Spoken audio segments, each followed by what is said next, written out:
Okay mga Lods, so naglabas na po ng statement si Aaron Villaflor. Isa po siya dun sa mga allegedly kasama dun sa sex scandal. Sabi niya ganun dito, the unauthorized recording and distribution of the private intimate content is a clear violation of Republic Act No. 995 and others law that protects individual from digital abuse and violation of privacy.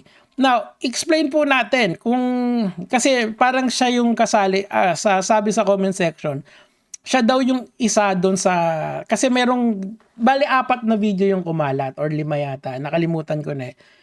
Yung isa, si Nico Natividad, kinonfirm niya, si Hil Guevara, kinonfirm niya, tapos si Aaron Guevara daw yung isa. According to the netizens, kasi hindi ko rin masyado rin kasing malabo eh, yung may kasamang 2 babae, siya daw yun, allegedly ha, allegedly.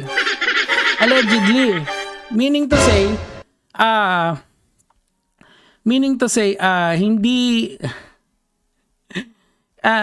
yung act na yon, yung pagtatalik ng 3 sila, ibig lang sabihin nun, ay consensual yon. Ibig sabihin, pumayag yung isang babae, tsaka isang babae, na 3 sila, pero hindi pumayag si Aaron, ayon dito sa statement niya, na i-record. Okay? So, dapat, sila lang dapat yon. Kaso hindi ganun yung nangyari. May hidden cam, okay? The matter now has been formally referred to the authorities for proper investigation. Out of respect for the legal process, I will refrain from making further comments while investigation is going. Pwede naman. Now, nagdo po ako ng little bit of research kay Aaron. Si Aaron kasi, from artista, naging politiko na siya. I think, nagmo-moonlight pa rin siyang artista pero politiko pa rin. Politiko na siya ngayon. So ano yung point nun?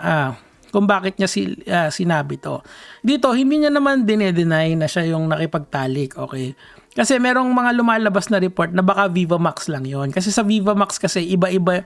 Yung erotic level kasi ng mga films ay iba-iba. Diba? Kunyari, yung mga nagkikiss lang, di ba? Usually PG-13 lang yon. Pag medyo daring na, PG-18. Pag medyo Viva Max level na, PG for adults only, rated R, di ba?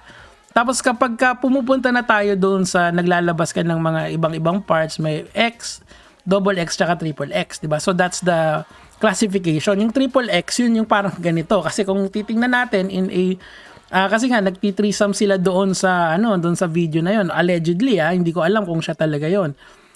Doon sa na yon, parang kita lahat, tsaka kita talaga na may penetration na tinatawag. So, doon mo ika-classify yan. But, sinasabi niya dito na hindi niya inauthorize na ilabas yun at hindi niya alam na nire-record siya. So, ang consensual lang doon ay yung pagtatalik. Okay? Doon yun lang yung masasabi natin na walang problema doon. Adults, pagka ganon, walang problema yun. As long as wala kang asawa, wala kang girlfriend, kumbaga, pumayag yung mga babae na gawin mo yun, walang problema. Okay, ang problema is yun nga. Ito nga yung... Kasi kahapon talaga sumasakit ang ulo ko sa inyo eh.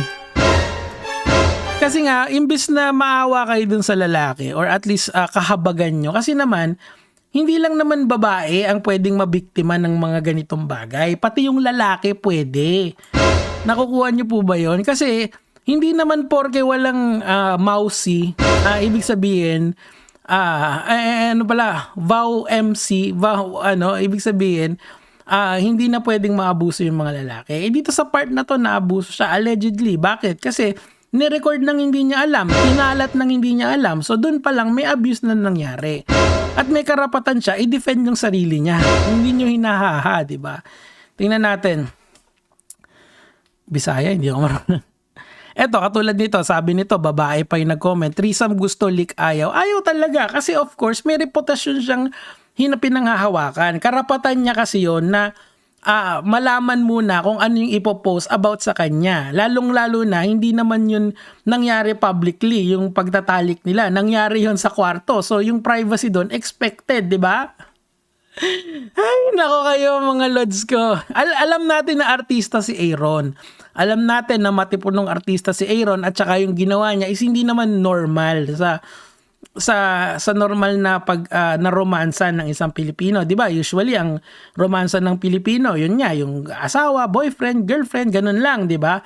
Pero ito kasi it goes beyond tatluhan, 'di ba? May nagsabi sa akin hindi daw yun paraphilia kasi nga polygamous yung ganung galawan. Pero that's not neither here nor there. Ang pinag-uusapan natin dito, yung mga lalaki as victims as well because they can be, okay? Yun yung pinopoint ko rito sa talk na to. Tingnan natin. Akala ko ba Viva Max yun, Governor? Kasi malamang yan, hindi pa niya napapanood yung scandal. Iniisip niya, baka na-clip lang tapos nire-upload kung saan. So, walang problema yon kasi sa Viva Max kasi, sa Viva Max naman kasi hindi naman yun sabi ko nga yung classification ng Viva Max, hindi naman triple X. Ay yung threesome na yun, triple X yun, di ba? So yun, hindi yun pwedeng, hindi yun under Viva Max. Kasi sa Viva Max kasi may standard sila na hinihit dyan eh. Di ba? Ayan, ang labo ng video, pero inamin niya na ito. Sabi nitong tao na to, if you're not winning an argument, i-correct the grammar, okay? So mga fallacy yung sinasabi niyan. If you're not winning the case for good moral character, use Republic Act or Malu. Okay, break it down natin yan. Hindi niya dinideny na siya yung nasa video. Okay, siguro napanood niya na ngayon. Nakita niya, ay ako nga ito. Okay, hindi niya dinideny na siya yon. Siguro, initially, pag niya, baka Viva Max lang. Baka meron din siyang threesome sa Viva Max. Walang problema. May threesome ako sa Viva Max. Hindi ko naman pinanonood yung content nitong si Aaron eh. Pero ang sinasabi ko lang, baka kasi love scene yon sa Viva Max films niya. Kung naggaganon man siya. Hindi niya pa nakikita yon. Nung nakita niya yung inanalyze niya, ay, oo nga, ako nga ito. Tapos, bakit ni-record? Hindi ko naman pinayagang i-record ito. At hindi ko rin naman pinayagan lalo na i-post ito. Gets nyo? So, ibig sabihin, may tatlong steps yon, di ba? Yung una, yung pagtatalik. Yung pagtatalik, wala tayong pagtatalunan doon. It was consensual between the three of them. Yung pangalawa naman is yung pagre-record ng palihim. Yun, hindi niya alam yun, allegedly. And yung pagpo-post lalo. So, tatlong magkakahiwalay na bagay ito na hindi natin pwedeng pagsama-samahin just because artista siya na matipuno. Meron din siyang rights, may karapatan din siya. Hindi porke,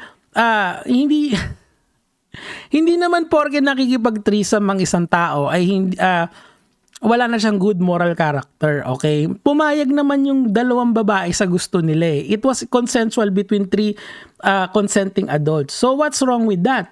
The only time na magiging mali yun is yung parang kay Nico Natividad, di ba? Kasi cheating yun eh. Kahit saan mo tignan, cheating yun eh. Pero ito, kung wala naman siyang jowa, kung yung dalawang babae, single naman, di gusto nilang gawin sa katawan yun eh. Parang ganito. Hindi ko naman sinasabi na yung nag-post ay LGBT. Kunyari LGBT ka, nakipagtali ka sa kapwa mo babae o lalaki. Sa aming mga normal na lalaki or mga heterosexual, hindi yun kaaya-aya. Pero, kung ikaw naman, kung trip mo yan, okay lang. Basta hindi ka namilit, consensual yung at hindi rin, at saka hindi underage yung iyong katalik, diba? That's the point eh. Ay bakit umamin? Akala ko ba hindi? Bakit ikaw yung nag-RA ngayon? Okay.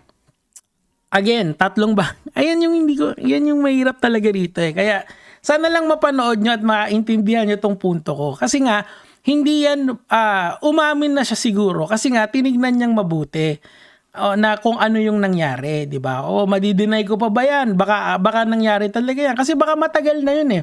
Let's say nangyari yun 4 years ago. Busy yung tao, nakalimutan na.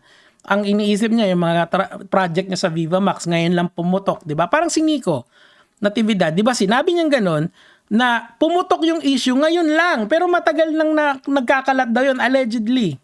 So paano yun?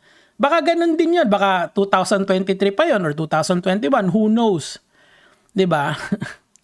Ngayon mo sabihin na yan nga yun kasi nga baka yan yung nakikita niya, hindi niya pa nakikita yung mismong video. Ngayon niya lang nakita, ibig sabihin.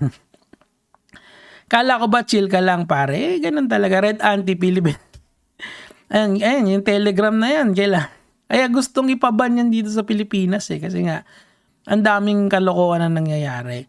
Too much on Twitter and X. Talagang ganon. So, ang akin lang mga lods ko, na red ante siya, akala ko po baga, ayun nga kasi, ngayon niya lang nakita, di ba? Ang katangi-tangi 2 versus 1. Pasend po wag nyo na pong isend, wag nyo na pong hanapin yung wala kasi baka maano kayo, baka lalo kayong mapasubo dyan. I don't, parang mali yun. Baka lalo kayong mapahamak. I don't even know about until he said this, Streisand effect is real. Ano po ba yung Streisand effect? Pag lalo mong mas tinatago ang isang bagay, lalo yung hahanapin ng isang tao. It's an internet phenomenon. Wala pa naman ako nakikitang research dyan. Na pag tinago mo yung isang video, mas lalo pang hahanapin ng mga tao.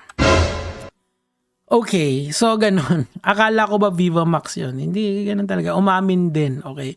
Viva Max may plaster sa private parts. In-hit na.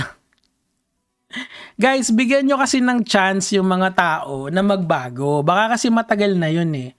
'Di ba? And ako kasi nakikita ko rito dun sa mga lalaking na involve na naging biktima sila nung voyeurism na tsaka nung invade sa privacy nila.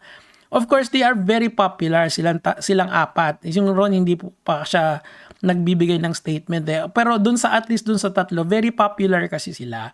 So apektado yung kabuhayan nila pag nasira yung reputation nila. So ako, please lang po, ang mga lalaki rin nagiging biktima din yan. I believe dito, they are the victim. Kasi hindi naman nila alam na nire-record sila eh. Yung pagtatalik siguro, okay, sige. Mag-agree tayo lahat dyan na gusto nila yon. Pero, yung pag-record at paglabas, hindi naman tama yon. O, yun lang naman po sa akin for today. Gaya mga lads.